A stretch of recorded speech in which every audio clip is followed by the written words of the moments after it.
Will Smith didn't enter Judge Subramanian's Manhattan courtroom like a blockbuster hero. He slipped in alone shoulders, tight eyes fixed on the defense table, as if crossing a wire only he could see. Conversation died mid-syllable. No entourage, no witty quip, just silence thick enough to weigh on ribs. When he reached the well and asked steady as granite, "Your Honor, I request to speak," every pen in the gallery froze. 9 words followed that detonated like a flashbang. "I asked to speak. The leash ends today." No cameras were allowed, but minds hit record while Sean Diddy Combs' jaw tightened. Within an hour, 2 endorsement deals evaporated. A studio halted marketing on a summer tentpole, and PR teams sprinted to draft crisis memos. A 20-year rumor mill had found its lightning rod. That storm had been building for years. Federal subpoenas ping-ponging between Los Angeles and Manhattan, Cassie Ventura's still smoldering lawsuit, a Reddit thread cataloging alleged victims alphabetically, yet mainstream outlets tiptoed. Users mocked the hush with a new acronym, HOPE, hold on publicists editing. Hope evaporated at the sight of Will Smith in that witness box. Leaning into the mic, his voice stayed low but resonant. "I'm here because silence has a body count." Reporters in the hallway heard the line and sprinted, phones raised, barred only by a marshal's arm. Outside, anchors fumbled their intros. By mid-afternoon, #Our Will Speaks trended in 38 countries, and a single pirated courtroom sketch racked up 1 million likes. Lightning never strikes a vacuum.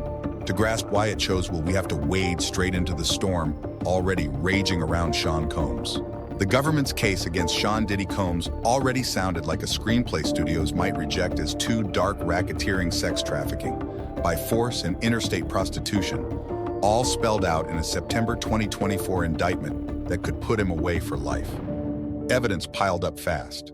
Homeland Security agents raided his Miami mansion, hauling out unregistered firearms designer stimulants and racks of solid-state drives labeled with colored dots: green VIP, yellow payroll, red insurance, according to a warrant photo. Inside court, those images loomed on a projector while executives in the gallery stared at the floor. "If those drives hold incriminating footage of bigger names," one whispered, "this isn't a downfall, it's a chain reaction." Tension spiked on day 25 when prosecutors sought to boot juror #8 for lack of candor, hinting he'd hidden a conflict. Diddy's lawyers shouted race baiting, but observers smelled raw fear. If one juror was compromised, how far did Combs' influence reach? RICO statutes were built for crime families. Wielding them here means prosecutors see Combs' empire as a coercion ring. Flowcharts flashed handlers, security, videographers, even a small-town sheriff on the payroll. A blue arrow reached into a Hollywood talent agency. Another pierced a streaming platform VP. Lobbyists huddled by metal detectors, attorneys whispered liability, math, music, tech stocks dipped. All that firepower still lacked one clean A-list witness, someone with nothing to gain and everything to lose. That vacuum was about to be filled by Will Smith. 3 nights before Will's courthouse appearance, TikTok feeds erupted with a stitched montage, paparazzi clips, a bogus docket number, and Will snapping, "I ain't been anywhere near no damn freak off." No subpoena existed, lawyers confirmed on live streams, but the internet had already convicted him. Marshals at his gate, black SUVs, deep fake screenshots, the story metastasized in 48 hours. Collateral damage hit fast. A Korean fragrance giant froze a 7-figure deal. Sony sliced his screen time in a blockbuster trailer. Each email cited reputational volatility code for, "We don't know what's on those drives." Will's denial spawned memes, fans slowing old red carpet hugs with Diddy to hunt micro-terror in his grin. What rattled him wasn't just sabotage, it was the fear the sabotage was earned. That 2013 invite he'd skipped, yet still got a text, "Hope you had fun, Fresh Prince." The 2017 unmarked USB. Rumors of a drive named Fresh V2. At 3 a.m. on June 12th, he refreshed Reddit, saw his name beside blackmail, and felt something snap. Behind the scenes, engagement dashboards resembled digital arson. Portuguese, Tagalog, Arabic hashtags. Chinese microblogs phonetically dubbing "freak off." No lawyer can sue 1 million languages. He phoned crime reporter Jasmine Miner, "Meet me on the steps. Bring a notebook." Then he canceled junkets, rotated cloud passwords, pressed his suit, and drove himself to the courthouse. The Fresh Prince would write his own dialogue. The term sprouted when Cassie Ventura sued Diddy in November 2023, accusing him of film coercion. 2 days later, he paid roughly $20 million, fast enough to scream, "Don't open discovery." Momentum spiked in March 2024. Homeland Security stormed his Miami estate, seizing guns, MDMA, and color-coded drives. An agent testified the scheme, green VIP, yellow payroll, red insurance, was archiving leverage. Twitter named the raid project Baby Oil after leaked photos of industrial jugs. Cassie later described phoneless guests, hidden cameras, threats to leak footage at the first whiff of disobedience. Law enforcement leaks hint 10 drives remain locked behind hip-hop lyric passwords. Caterers signed NDAs longer than their invoices. A jet nicknamed Air Silence ferried guests to island villas. Bartenders mixed drinks behind partitions, so no one saw what was poured. Each verified detail gave the legend new teeth. Online sleuths fixated on one rumored drive labeled Fresh V2. Fresh could mean anything, but algorithms decided it meant Fresh Prince. By 2025, the freak-off read like urban lore meets true crime, NDA parties, mirrored walls, hush envelopes, a blacklist that iced careers. Proof not myth moves juries, and prosecutors whisper that authenticating even 6 seconds of footage could add privacy violation, narcotics, and child endangerment counts. That possibility shadowed every step Will took toward the stand. Inside that rumor economy worked the silent blacklist. Decline one invite, a rumor blooms. Decline twice, a role evaporates. Decline thrice, and blogs hint you're unstable, closeted, or violent. No threats, no paper, just patterns. Will's career ledger shows the chokehold summer 2013 fashion campaign dies after he refuses a Bel Air masquerade. 2016 yacht weekend skipped blind item links a beloved family man to male dancers. 2018 animated feature scrapped as gossip spreads about on-set rage. Each blow survivable alone. Together they map a noose.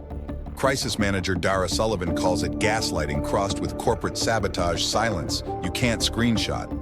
Friends found Will at dawn refreshing rumor forums, rehearsing answers to questions no journalist had asked. Jada once caught him staring at a screenshot of himself hugging Diddy, whispering, "What did I miss?" Therapy named the anxiety. Only testimony could cure it. June 12th, flip the equation, speak and risk, or stay quiet and drown. Before the oath, a stenographer heard him murmur, "This ends with my voice." His 6-minute testimony would send agents rifling boardroom chat logs and crisis lawyers drafting NDAs faster than printers could spit paper. Whether it topples an empire or only dents it, the invisible circuitry is now glowing in plain sight, and the Fresh Prince lit the fuse. The night before he took the stand, Will slept in the guest room of his own house. He'd done that for weeks, insisting the mattress in there felt cooler, but Jada read the real temperature in his shoulders.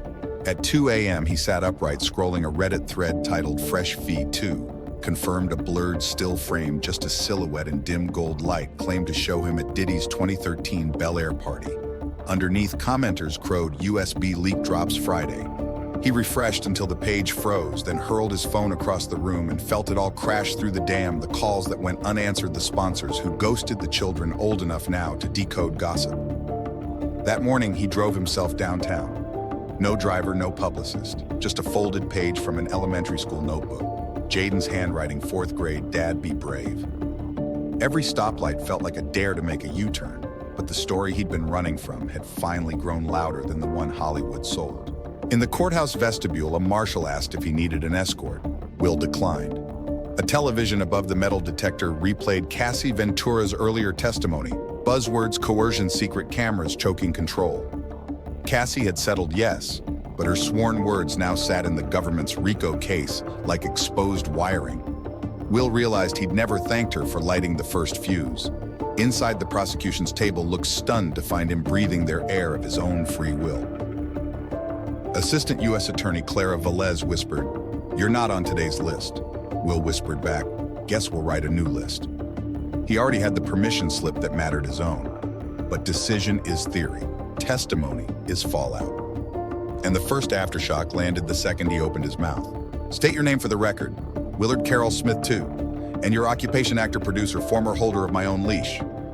Gasps died in throats. Reporters scribbled so hard pens stabbed paper. Will's eyes never left Diddy's. "I learned early in this business that parties aren't parties. They're auditions for a role you didn't know you'd been cast in." He described the 2013 birthday mansion, mirrored walls, phone seized at the door, champagne that tasted faintly medicinal. He admitted he'd felt lightheaded, floaty, unsure whether from nerves or something slipped into the flute. He remembered Diddy's arm circling his shoulders, the words, "Now you're family." and he remembered nothing after that blackout until sunrise in his own bed, fully clothed, mouth cotton dry. Days later, a gray envelope arrived. No return address, just a flash drive. On it, 37 seconds of footage, him dazed, laughing at nothing. In the background, a male voice. That's how we keep fresh. Will never proved it was Diddy's voice, but his gut did the math. He told the court how projects evaporated like morning mist whenever he declined a late-night invite. How bloggers leaked oddly specific smears hours after he ignored a fam pull-up text. It wasn't a blacklist, he said it was a leash made of silence. Judge Subramanian asked if he still possessed the drive. No, Your Honor. Will answered, I smashed it. But breaking plastic doesn't break memory. The gallery stiffened when he mentioned other names' initials only. But everyone decoded them KHMMDR, big league entertainers, whose careers had stuttered after ghosting Diddy. Prosecutor Velez asked whether he'd spoken with any of them since deciding to testify. Will nodded. One said, if you jump, we jump. Another said, I have kids, I can't. The jury's eyes glassed over. This was no longer tabloid fodder, but an anatomy lesson in fear. And fear, once spoken aloud, changes owners. Will handed it to Hollywood, and the industry dropped it like acid on bare skin. At 11:06 a.m., minute-by-minute logs later confirmed it. Citrus Cola emailed Will's agent, we are suspending brand ambassador obligations pending further developments. 56 seconds later, Sony Pictures marketing chief texted pausing Smith poster assets, need quiet. By noon, the London Stock Exchange saw Combs Global Entertainment bonds dip 4 points. Algorithms read dread in keywords, Smith testimony, USB. Social platforms turned into a stadium wave. The hashtag #OurWillSpeaks broke 1 million tweets in 5 hours, boosted by K-pop stan accounts who just liked the rebellion vibe. Gen Z creators riffed on the word leash, filming themselves snapping phone chargers in half. TikTok compilations stitched Will's calm testimony with Cassie's tremoring voice, scoring it to Billie Eilish's What Was I Made For? Influencer tracking firm Pulsar counted 320 CEO group chats created with variants of Diddy crisis. Within that tangle, a new worry surfaced, those colored drives. Agents and executives asked each other, am I on green, yellow, or red? The unanswerable question multiplied panic. That afternoon, Rolling Stone pushed a breaking alert, Justice Dept, drafting subpoenas for unnamed streaming platform executives. Pandora Rumors claimed a top 5 music service VP traded server space for unseen footage, conjecture maybe. But Wall Street reacts to the word, maybe like a cat to a vacuum cleaner. Outside the courthouse, Will left under a drizzle of flashes. Reporters yelled if he feared retaliation. He kept walking, saying only, I already felt the worst fear, silence. What's left is noise, and noise is survivable. Yet surviving isn't the same as dismantling. Could one voice topple a machine wired over decades? History offers 2 scripts. In one, a scandal devours its protagonist's boardroom, swap out a figurehead, and the circus moves on. In the other, a single breach floods every locked vault. Weinstein 2017, Madoff 2008, Enron 2001. Which storyline is loading now? Legal scholars note that RICO loves patterns. Every new cooperating witness draws a brighter map. If Will's claims line up with Cassie's sworn deposition footage, threats, career choke points, the prosecution gets a narrative arc jurors can feel. Corporate lawyers are already redlining morality clauses centering on non-consensual recordings. Entertainment Law Newsletter. The Ankler reported 3 major labels convening reputation stress tests to gauge exposure. Yet cynics argue the machine self-heals. Replace one mogul, promote 2 protege gift wrap, the same power in a fresher font.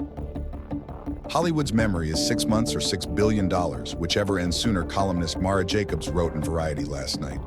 Still, hashtags rarely forget. What was once whispered on message boards is now immortal in blockchain screen caps. Fans finally hold a lever no studio can mute attention.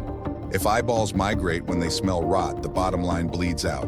And nothing terrifies an industry like a fandom that moves with moral velocity. So the real verdict won't come from 12 jurors, but from millions of viewers deciding what they'll stream next. Will hasn't called it victory. He calls it finishing the sentence he started in 2013 and kept swallowing. In a Dawn Instagram post, black and white him on the Fresh Prince set grin. Wide eyes unbruised, he wrote, he didn't know what was coming, but he walked into it anyway. Proud of that kid. Comments flooded survivors, fans, skeptics, lawyers, teenagers who'd never seen the 1990 pilot, but understood courage when it spoke. Diddy's defense, blindsided, now juggles a dueling narrative. Was Will manipulated by prosecutors hungry for celebrity flash? Or did he just detonate proof of a decades-long extortion racket? Either answer shreds the idea that fame equals insulation, and that lands us here watching an empire of influence fracture in real time. Maybe Hollywood patches the cracks with new paint. Maybe the fissure widens until sunlight scorches every shadow. Either way, the next move isn't Diddy's, or the DOJ's, or even Will's, it's yours. Do you believe a single testimony can dismantle an industry's longest-running open secret, or will the machine simply swap masks and keep dancing? Drop your take below. If this deep dive rattled something, hit like, smash subscribe, and choose the video now glowing on your screen. Both journeys pull the curtain wider on the stories they hope you'll forget.